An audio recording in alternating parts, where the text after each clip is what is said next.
Subbireddy sir.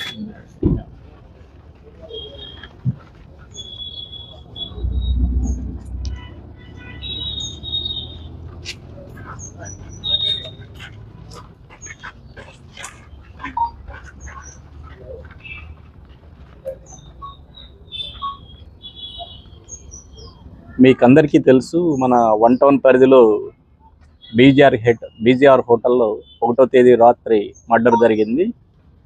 ఆ murder జరిగిన వ్యక్తి పేరు రాఘవేంద్ర అలియాస్ పప్పి.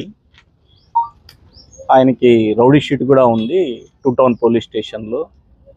మీకందరికీ కూడా తెలిసి ఉంటుంది, 2014 అంతకుముందు ఇక్కడ సునీల్ గ్యాంగ్, దానికి ప్యారలల్గా పప్పి గ్యాంగ్ అనేది ఒకటి ఉండేది.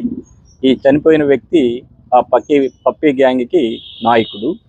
మొన్న 1వ తేదీ 30వ తేదీ మనకి 1వ తేదీ మర్డర్ అయితే 30వ తేదీని ఈయన లోకేశ్వర్ రెడ్డి అనే వ్యక్తి, ప్రొద్దుటూరుకు చెందిన వ్యక్తి అక్కడ హోటల్లో రూమ్ తీసుకోవడం జరిగింది.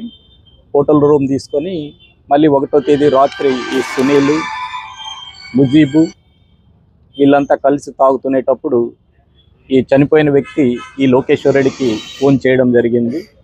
ఆ ఫోన్ చేస్తే డబ్బులు అడిగారని, ఆ డబ్బులు లేవు, కావాల్సింటే వచ్చి తాగు అని లోకేశ్వర్ రెడ్డి అనడం జరిగింది. ఆ లోకేశ్వర్ రెడ్డి ఆ రూమ్ నెంబర్ 206కి సుమారు రాత్రి 10:30 గంటలకు వెళ్ళడం జరిగింది. వారు ఇంకా అప్పటి నుంచి నలుగురు కలిసి తాగుతూ చిన్న చిన్న విషయాల్లో మాట పెరిగి ఒకరికొకరు కొట్టుకోవడం జరిగింది. లోకేశ్వర్ రెడ్డి మరి ఈ చనిపోయిన రాఘవేంద్ర. ఆ ఘటనలో ఈ లోకేశ్వర్ రెడ్డి అతన్ని ఈ తాగుతున్న లిక్కర్ బాటిల్తో తల మీద కొట్టడం జరిగింది. కింద పడిపోయిన వ్యక్తిని ఈ లోకేశ్వర్ రెడ్డి వీళ్ళు ఈ గొంతు పిసికి చంపేయడం జరిగింది. తర్వాత దర్యాప్తులో భాగంగా ఈ ముగ్గురు ముద్దాయిలని గుర్తించడం జరిగింది. మనకు తొలుతైతే ఈ హత్య కావించబడ్డ వ్యక్తి పేరు కూడా తెలియదు. తర్వాత దర్యాప్తులోను అక్కడున్న సీసీ ఫుటేజెస్ను వీటి ఆధారంగా హత్య గావించబడిన వ్యక్తి ఎవరు అని, ఆ రూమ్కి ఎవరెవరు వచ్చారని పరిశీలించడం జరిగింది. ఈ దర్యాప్తులో ఈ 1 టౌన్ ఇన్స్పెక్టర్ రామకృష్ణారెడ్డి, వాళ్ళ ఎస్ఐ శ్రీనివాస్, సంజీవ్ రెడ్డి కష్టపడి వాళ్ళని ఈ దినము అరెస్ట్ చేయడం జరిగింది. ఈరోజు రిమాండ్కి పంపిస్తున్నాం వాళ్ళని. ముగ్గురు మాట అంటే ఇప్పుడు యాక్చువల్గా అయితే లోకేశ్వర్ రెడ్డి ఆ రూమ్కి వచ్చాడు.